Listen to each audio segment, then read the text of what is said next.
ఇవాళ ఎవరైతే ఆ రోజు తెలుగుదేశం పార్టీ కార్యాలయంలో పనిచేస్తున్నటువంటి సత్యవర్ధన్ కంప్లైంట్ ఇస్తే ఆ కంప్లైంట్ ఇచ్చినటువంటి వ్యక్తిని కిడ్నాప్ చేసి దాడి చేసి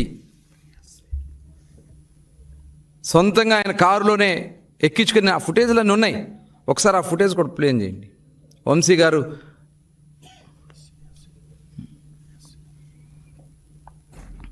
ఒక దళిత సోదరుడు పార్టీ కార్యాలయంలో వర్క్ చేస్తూ కంప్లైంట్ ఇచ్చాడని అతన్ని బెదిరించి భయపెట్టి కిడ్నాప్ చేసి అతను కేసును వాపసు తీసుకునేలాగా చేసింది వాస్తవం కదా? అందుట్లో ఉంది మీరు కాదా? ఆ చేతులు మడత పెట్టుకుని అక్కడ నుంచున్న అతని వ్యక్తులు సత్యవర్ధన్ కాదా? అతను ఎదురుగా ఉండి బెదిరిస్తుంది మీరు కాదా? అది మీ ఇంటి దగ్గర ఉన్నటువంటి లిఫ్ట్ కాదా? హైదరాబాద్ అండి. ఇదంతా చేసి మీరు ఇవాళ సాక్ష్యాలతో సహా బట్టబయలు బయట దొరికితే మీరు పోలీసులను బెదిరిస్తారా?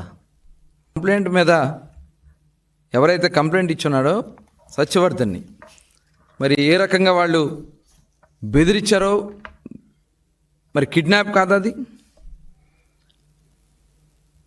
ఇవాళ అక్కడ వస్తున్నటువంటి ఇదిగో ఆయనే వంశీ గారు, వాళ్ళ మనుషులు, సత్యవర్ధన్ అతనే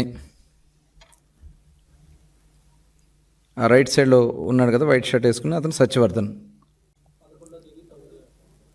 11వ తారీఖున భయపెట్టి అంత చూడు అంత భయంగా నుంచి ఉన్నాడు అక్కడ చేతులు కట్టుకుని. అంటే ఎంత దుర్మార్గంగా వాళ్ళు అతన్ని కిడ్నాప్ చేశారన్న దానికి ఇదే ఒక సాక్ష్యం.